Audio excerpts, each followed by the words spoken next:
a big hello to each and every one of you lovely people out there. My name is Gaurav Tekriwal, and I represent my organization, the Vedic Maths Forum India. Today, I am live from Kolkata, India, and reaching out to each and every one of you to please say hello and with your city name if you're watching this live.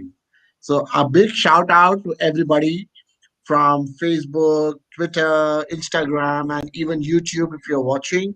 Please say hello with your city name. And if you have a question today, please ask me that on the chat box, right? So we have a beautiful guest today, all the way from South Africa.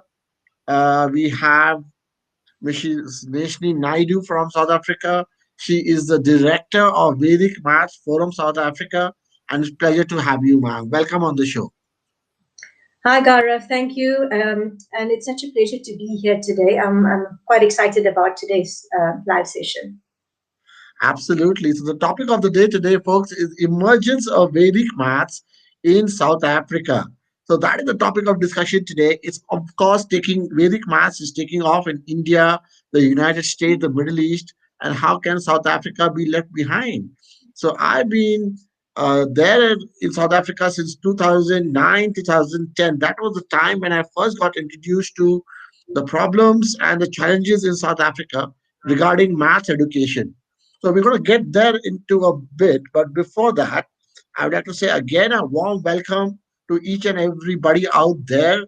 Give a shout out, say hello with your city name if you're watching. So I would like to now introduce Mrs. Neshni Naidoo, who's the director of Vedic Maths Forum South Africa. She holds a degree in chemical engineering from the University of KwaZulu Natal in Durban and a preliminary certificate in business management from the Institute of Administration and Commerce. Her interest in Vedic maths stemmed from a desire to find an alternate way to teach maths at South African schools. Traditional methods used are time consuming, confusing, and don't allow for creative thinking. So in 2013, yes, that was the time, she took a leap. She completed the Vedic Maths teacher training course from our organization, the Vedic Maths Forum India, and set up the South African chapter in Cape Town.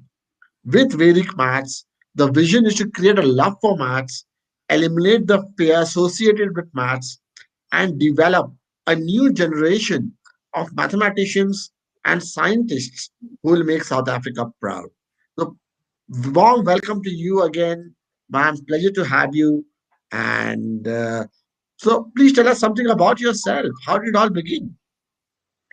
Um, Gaurav, I think thank you for that introduction. It was quite a good introduction. So, like Gaurav has said, I am a qualified engineer, and I was very fortunate to work in quite a few industries in South Africa in the chemical, petrochemical, textile industries.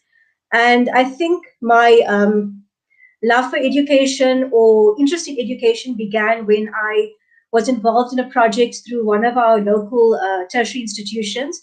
And in that project, the aim was to develop computer-based learning materials for first-year engineering courses.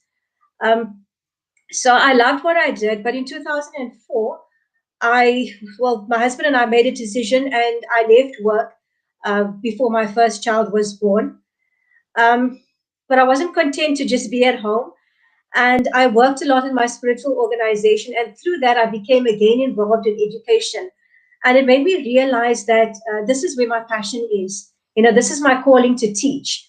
But I didn't want to go into traditional schooling environment. And so I did quite a few things before getting to Vedic maths. So I taught values-based classes. I did science as an extramural activity. And then we came to the Vedic maths, and I also do physics and maths support as well for high school learners. But I think that, as Gaurav has said, it was in 2013 that I came across Vedic maths. The reason why I was looking for something alternate, my son was in grade 4 at the time, and I'm a maths person. My husband is a maths person, but this child just didn't like maths. He didn't enjoy maths.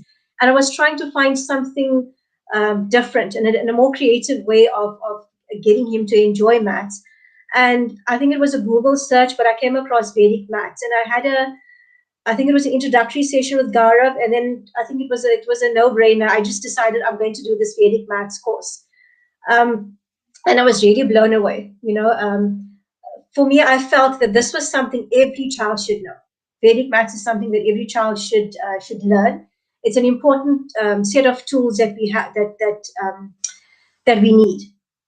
And at the time when I did the Vedic maths, when I completed the course, I think I remember asking Gaurav, "So what next?" And that is when the whole discussion began. Why not take Gaurav was in South Africa earlier. I think he said it was in 2010, and he was aware or is aware of the challenges that we face in South Africa. And so we partnered to take this forward, take Vedic maths forward in South Africa once again, or bring that up again. And we started this campaign, and we started the launch. Gaurav was here in 2013, where we launched Vedic maths in South Africa. Yeah, so that was where the journey began.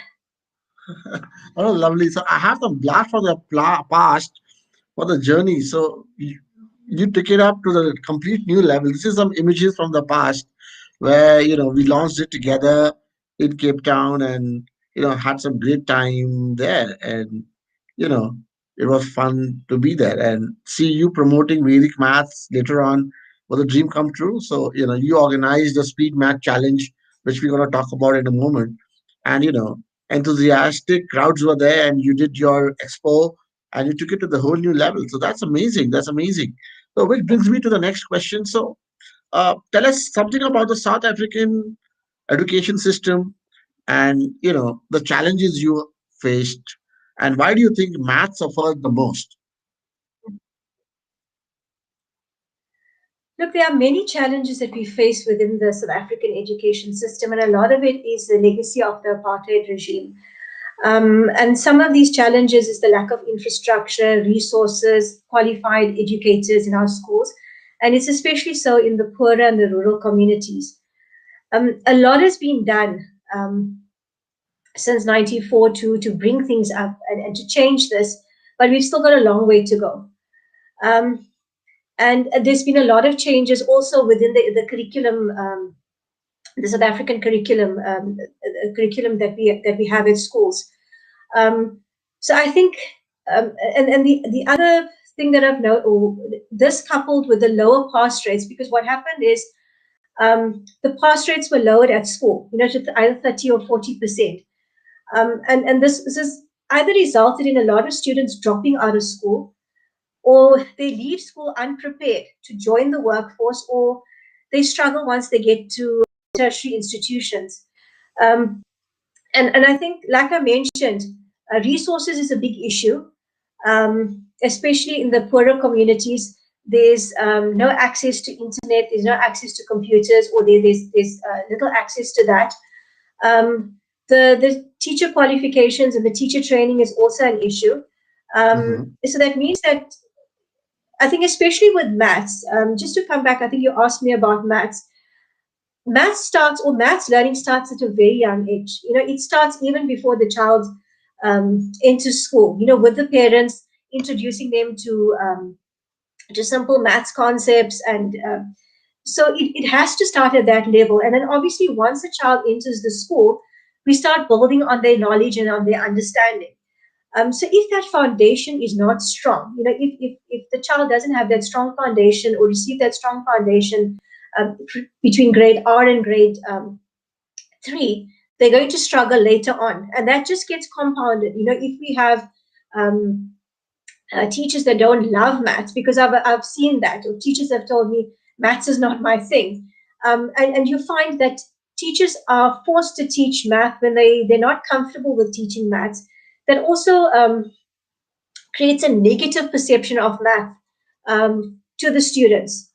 Um, so that just compounds this whole issue of uh, students seeing maths as being difficult, something that they can't do.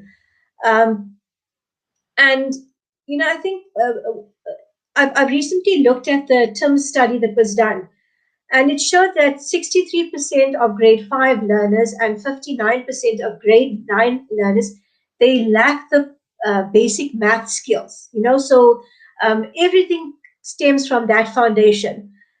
Um, and I'm seeing that even with the students that I encounter, because I focus mostly on high school learners. And with that poor maths foundation or foundation in basic math skills, it's very difficult for them to even grasp the difficult concepts, like when it comes to the algebra or the patterns and all of that. So really what's lacking is that strong foundation in maths. And if we can tackle that, it will help them, um, give them confidence with numbers, give them confidence with math. And then from that, we can build on their problem solving skills and solving complex problems. So I take a minute here. So I want to give a big shout out to people in the community who are watching us right now live on social media. Shubham Kumar Singh says hello, and he had the question as well. Current response of Vedic math in South Africa. So we're going to come back in a minute on that one, and let's continue our discussion about the work which you did in South Africa to promote Vedic maths. It was amazing. So tell us something about that, Nishni.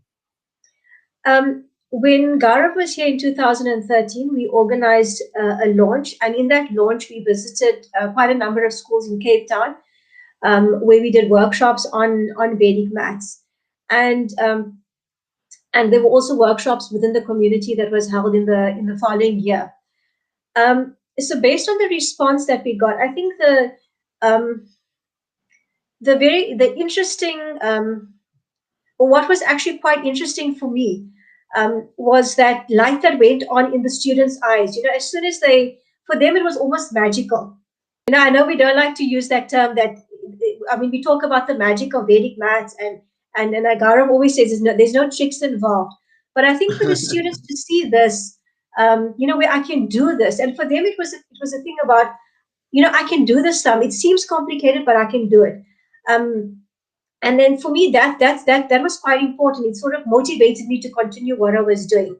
So we continued with the workshops in the community, and at the schools.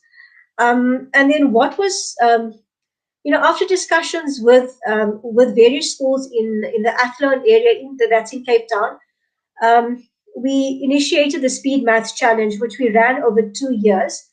And what it involved was, we got between 4 and 5 schools to participate in the Speed Maths Challenge. And what we did is we went out to the schools and we taught them. I think it was just 4 Vedic maths concepts. We didn't go more than that, and we Yep. targeted only the intermediate phase. It was grade 4 to 6. Um, and it was received very well with the students. I mean, I think I was at schools in their classroom for maybe like half an hour to 45 minutes, and Mhm. um, it do I have time to just chat about some of my Yeah, experience with yeah, that? of Okay. course, yes. Some of the comments that I got from the kids, are you coming back to teach us? So they loved what we were doing. And I think when I went past one of the classrooms, we'd actually gone from class to class to teach the concepts. And when I passed by the class that I'd finished with, they were busy on the board, just trying to do their own math sums. It was just mind blowing for me to see how they took to the concepts. Um, and I still remember one of the students telling me that, no, you're cheating. You can't get that answer so quickly. And they challenged me. They challenged me. They had the calculator, and they gave me a challenge to see if they could beat me with the calculator. So just the response from the students was amazing. And like I said, we had the Speed Maths Challenge over 2 years, 2014, 2015. And we in the challenge we did quite a number of things. It was just not yes, it was to test the calculation skills, how fast they could do the calculations, but also problem solving, how they worked in a team. So there were quite a lot of things that we did in the Speed Maths Challenge. And it was very well received with the schools.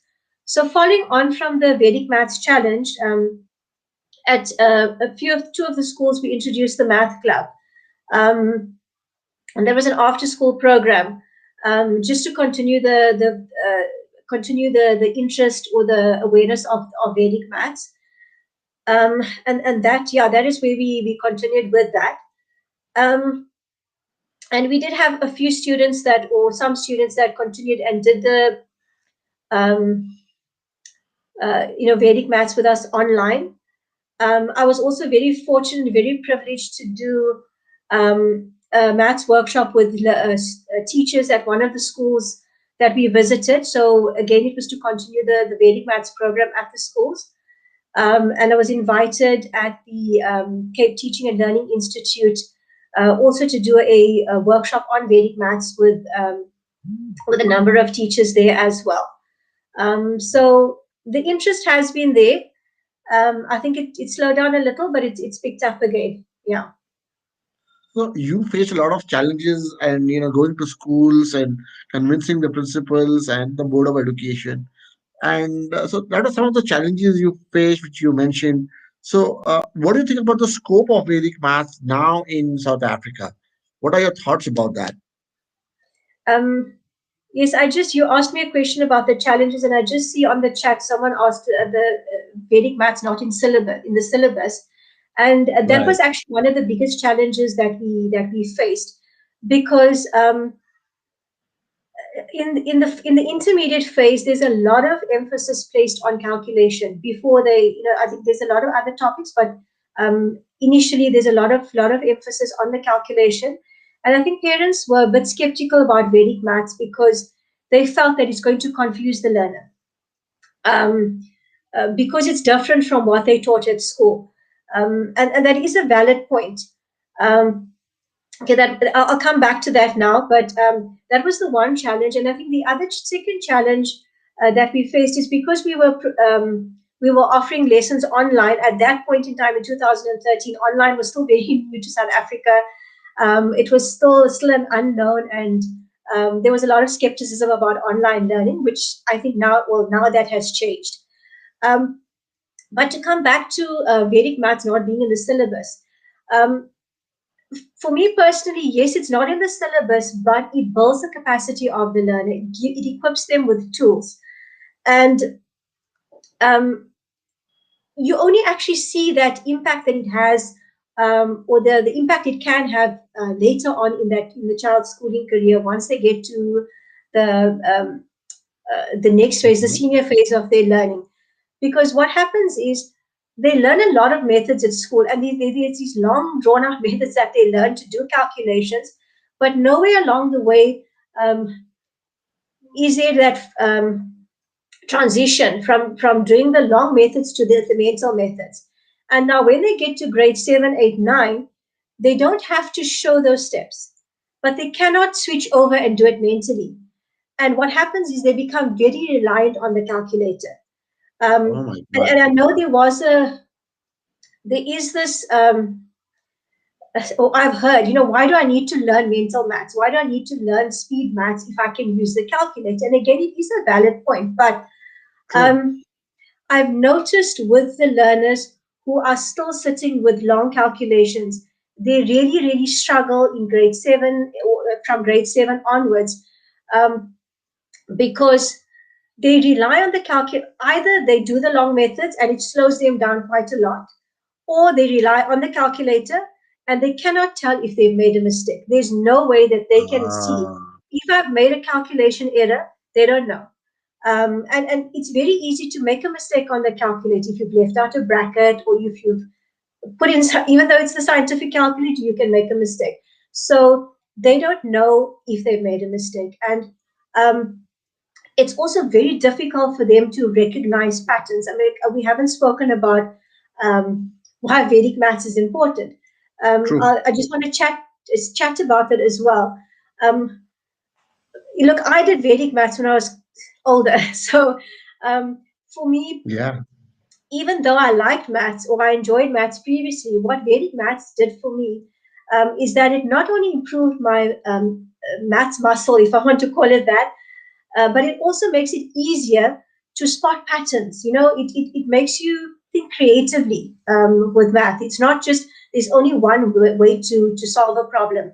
And I think that's what Vedic maths gives you. It gives you that ability to see there are many ways of doing something, and um, that leads on to problem solving abilities as well. Um, and just to come back to our older learners, um, that's where Vedic maths is also going to help them to show them that, okay, I don't need to have one way of getting to an answer. I can do it in many different ways. Um, where Vedic maths would help or helps the older student is to be able to recognize the patterns in whatever they're True. doing. And it also simplifies the calculation, because I want to come back to the calculator thing again, because what I've noticed with the students, yes, they can take that formula or substitute in a formula and put all of it onto the calculator and get to an answer. But you can simplify that whole process. If you've done some mental calculation already, you just need to maybe put in 3 or 4 numbers and not 10 numbers on the calculator. So True. it really, really simplifies that process. And, especially with our grade 10, 11, 12 learners, time is of the essence. You need to have enough time to complete that exam or that test paper. And if you can simplify all those calculations, you have enough time to go back and to check what you've done or make sure you've done things correctly. So it's a real time saving tool for the older students.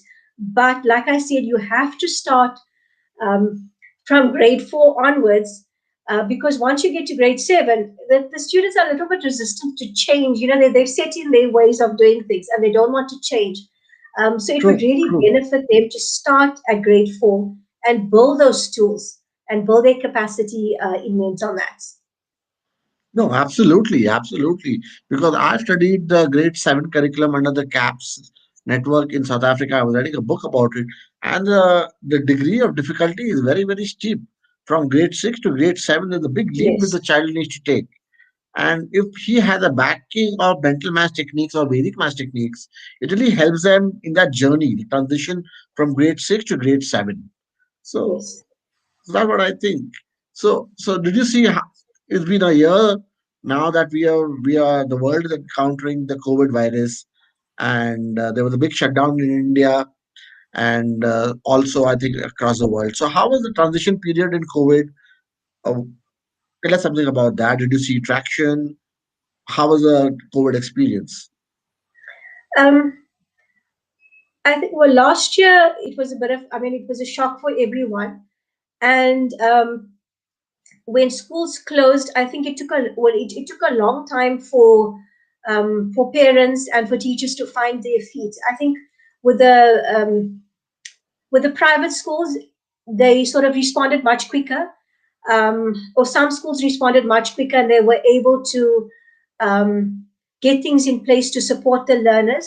Whereas with other schools, it was difficult because now teachers had to learn a new skill on how um, uh, to do online learning or to do online teaching. For them, that was a new skill that they had to learn. And then a lot of burden was placed on parents to now make sure that the curriculum and the children were getting everything done at home. And I think for a very long time, um, most people just sort of let things slide. We sort Yeah. of, well, personally, we had to come to grips with what was happening globally in our communities and everything, and we sort of let things slide. And I think probably towards the second term was lost, and then second half of the year, everybody started taking notice again and started going back or developing some sort of routine and a schedule. But a lot of there were a lot of gaps. From term 1 to term 2, it's 3 months um, of learning that was lost. And then now we had to start back again in the term 3 and then push to get the curriculum finished by the end of the year. So there was a huge burden placed on parents. And I think for us, I mean, I'm mom to 3 boys and they're very different age groups. So I Yes. understand that there was a huge burden placed on parents to make sure that we got through the year. And I think that was the focus last year, just to get through the year. And now in 2021, it's how do we come back from that? How do we close the gaps from last year? Um, and I think that's where we're seeing now that uh, the the interest is picking up, in terms of tutoring and math. And I think especially with math is aside from math, it's the science, but that is the biggest area of concern. We've lost a year. Now we've got to come back from that. And that is where parents are now stepping forward and saying, okay, how can we get my child back on track for math this year? And that is where we're seeing an interest again in the online learning and the tutoring, etc. Um, and I think last year also introduced parents to the whole concept of online tutoring. It sort of Right, just exactly. um, and for some people it worked, and for some kids it didn't because it was just watching a video. And Hmm. it also got us to see that um, the students, and I think for parents as well, to see that we need something more. We can watch a video, or the student can watch a video, but they need that teacher interaction. And the one-on-one tutoring is quite a useful way of understanding um, where the student is falling short, and to give them that extra help, and extra support that they need. Um, because and the other thing that I just want to mention about schools, and we've chatted about that, is that the schools are not back in their full capacity. So children are not attending school every day. True. So it's every alternate day that they are at school. So they need that extra support on the days that they are at home.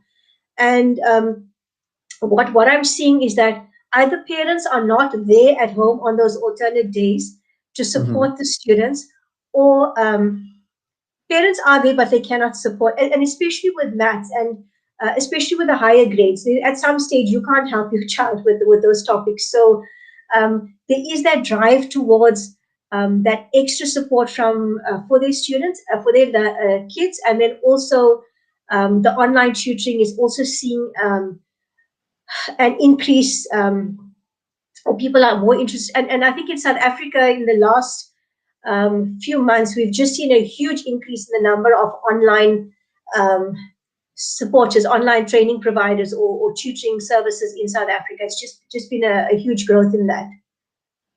Wow. So, what's your vision for the next maybe 3 to 5 years? How do you think we can collaborate further? What is your vision, ma'am, to take Vedic maths forward and maths education forward in South Africa? Um, I want to start with the Vedic maths itself. Um, like I think I've spoken about that at length, that we need to develop the skills, mental math skills of our students, of our children from a very young age, and that's going to give them a very solid foundation. So for Vedic maths itself, that is where I see us growing forward with that intermediate phase, and promoting Vedic maths in that in that phase of schools. Um, and so that is just giving them those tools. And then um, the other thing that I have touched on, I haven't mentioned it, is just that motivation and that perception True. about maths. uh, a lot of students feel that maths is difficult. It's either difficult or it's very boring. So those are the two things that I'm seeing. And through Vedic maths, if we start promoting that Vedic maths, it also changes that mindset and the perception about maths. That um, it's exciting, it's fun. It can be exciting, it can be fun. So that is that mindset that we need to change. Through the Vedic maths clubs that we started, we can start introducing that again. Um, so that is also quite useful to have the Vedic maths club to change the mindset and perception around maths. Um, and so that is just Vedic maths on the whole. But in terms of supporting maths education as such, um, the online tutoring is the online tutoring, the workshops in maths is going to be a huge thing for learners, because we don't know what's going to happen in the next 2 or 3 years with COVID. I mean, we can say this year is nothing's going to change in terms of the way what is happening at schools. So we can start that growth again with supporting students with the online tutoring and with workshops, online workshops. and then grow that over the next few years. Because um, even um, even with once we go back to normal, the schools the number of the number of students in the class are quite big. So students are also not getting that individual attention. So that is where we can support them as well. Even once school goes back to normal, um, we can support them in terms of the math education in that way.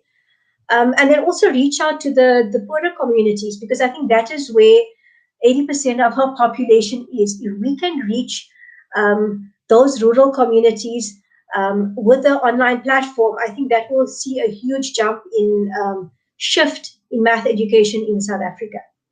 And I think that you can be the driver for change in South Africa, and together make a better world for children in South Yeah. Africa, in Cape Town. So a last question I have for you, ma'am. Your message for students in South Africa. Um, to all students in Africa, look, in terms of math, I believe that anyone can do math. You just need to have the right teacher, first of all, and you have to be have the right mindset. So if you believe that you can do math and you have the right teacher, you will succeed. So that is very important, and you've got to persevere. Um, Unfortunately, children are not given that time to sit and try and work on these problems at schools, but you have to persevere, you have to try hard, and you will succeed. And just believe in yourself that you can do this. And I think that's a huge uh, if you shift that attitude within yourself, you can accomplish anything. Wow. That's the power of positive thinking, that you need to believe in Yes. yourself, and I'm sure the world is waiting for your impact. Awesome, awesome, Reshni. Thank you so very much for being a lovely guest today. And it Thank you, was a Gaurav. real pleasure having you answering all those questions so smoothly. I am looking forward to visit South Africa again and having, the favorite bunny chow with you again in Cape Town very soon. So thank you. That's the all the time we have, folks. Thank you so very much. Please like, share, subscribe to our channel. Please, if you want to know more about Vedic Maths, please visit our website, which is vedicmathsindia.org. And if you have questions, please feel free to write to us. You can get the contact from the website. And it was nice having you, ma'am, once again. And thank you so very much for taking all the questions so sportingly. Thank you, With Gaurav. Thank you. Thank you. So with that, goodbye and see you shortly. Thank you, folks. Bye bye.